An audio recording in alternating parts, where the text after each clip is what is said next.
with that ROX Tigers 2-1 win. Thank you very much, gentlemen. That's exactly right. ROX Tigers out to the lead now in that game after a few adjustments from SKT in Champion Select, opting for that Caitlyn, but no MF ban. And guess what? Ashe MF comes out on top. Yeah, again, ROX Tigers get this key pick. Yeah, MF, again, looks fancy. Ashe is really the key one here because Prey is playing it so well.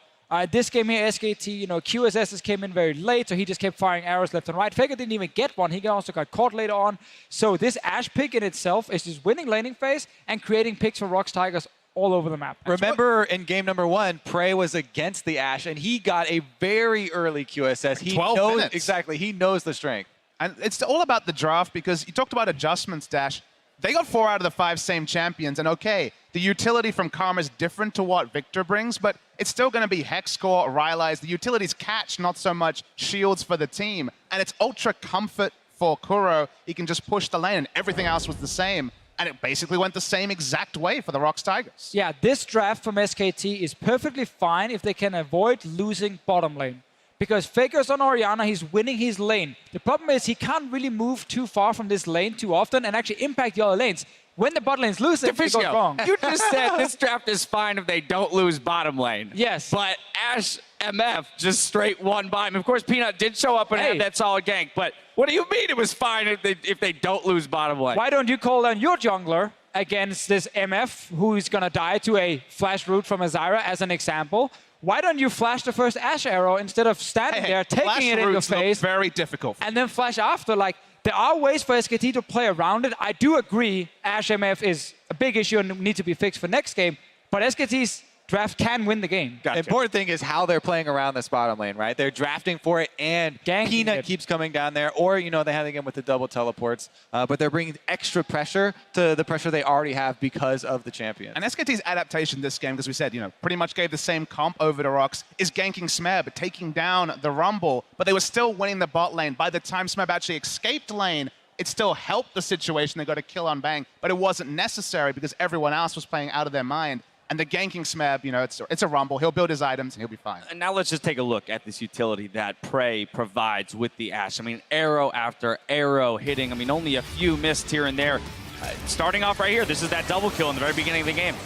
And this is what happens when you have a player who's been playing Ashe, like Jad said, since Season 1. Now in his career, he is 28-5 on Ashe, an 85% win rate over 30-plus games, and it's all about the arrow accuracy. That's what you really notice from the guys who've put in the time with Ashe. And the little things. The clip that we just saw there, he puts down the scouting ward from the blue trinket. As soon as Zyra gets baited into turning around and attacking the ward, the arrow's already on the way. The ward is just a little trick. And I think a key thing that Jap pointed out, too, is target selection within the game, right? Recognizing, okay, now who can live through being hit by a max range arrow? Who's got, a QSS or a way to get out of it? Right there at the end, we saw Orianna Faker not with any way to respond to the Ashe arrow. Yeah, and I feel like if your, contingency plan is dodge stuff and outplay these things that have just beat you 2 games in a row, I'm not down with that contingency plan. I'd much rather I appreciate the confidence, though. But it's also the chaos that they're bringing here, the ROX Tigers, because Orianna's not building QSS because she should be behind a tank line. She's putting shields on the front line and just having someone else absorb that Ashe arrow, caught out of position. Excellent job by Prey. Made a pick that should never have existed. Sure. I think there's another thing to highlight with Prey's Ashe here. Now we can keep talking about him because he's playing like the best data carry. Yeah, he's playing the best data carry in the world right now. The way he's constantly keeping up his ranger's focus, like the extra Q damage he gets in, and the way he's dancing in and out of fights. Whenever it goes, whenever it goes off, gets a few auto attacks down, and then he flashes forward aggressively, gets another hit with it. Yeah, you want to talk about Prey some more? I do want to talk about it. Let's go ahead and take a look at Nasa replay in the top lane where ROX proves that the unseen Prey is the deadliest. And this is just like, it looks really bad because if you look at your minimap, there is an Ashe in the mid lane trying to run to join the fight. There's a Rumble TPing behind your team. Your mid laner goes down, and SKT is actually winning the fight at the moment, but they're getting pretty low, and now the big hero shows up. And we see the perils of AD carries getting in melee range. We saw Victor, for example, deleting double lift in that Samsung TSM game, but Prey knows his ranges oh so well, and the way they dance in what is a 2v4 is his Gets the proc there, gets the proc. This sort of play is well, that's that flash that you're talking about, knowing to dance around certain key spells. Of course, Peanut on the res here from the Guardians Angel. And maybe some questionable target selection from Duke there on the end, but either way, the ace comes through for ROX Tigers. And here's the thing, you said that the MF was useless, but come on. No. Never said she was useless. 17.5K. Never said she was useless. Said she was good, but you could play around it. I'm just giving you trouble. But, I mean, again, we see, you know, from both of these teams that once leads are established, that they can continue to push those leads. Again, that gold graph, just that nice little uphill climb the whole way through for ROX Tigers. Yeah, I mean, I'd like to see them bring back Bangi as one change and also ban out the Ashe.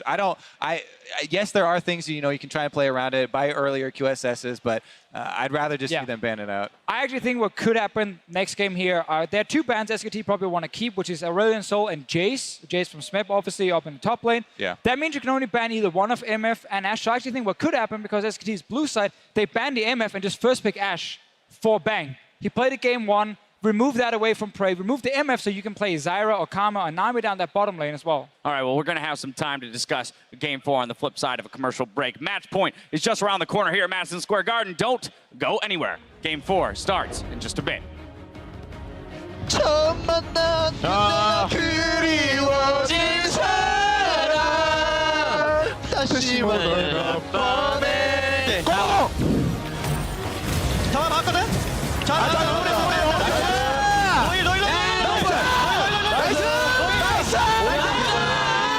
Inside, wow, Duke deletes one, but it's a trade as well. Both supports are dead, and now Duke is being chased. Gets back onto Prey. They have the damage. Yes, he does it, the shutdown. And then likely retreat into the area.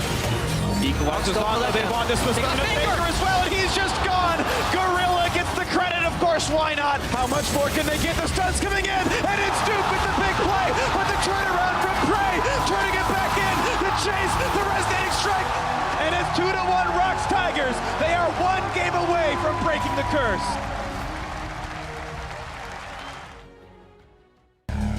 Dare.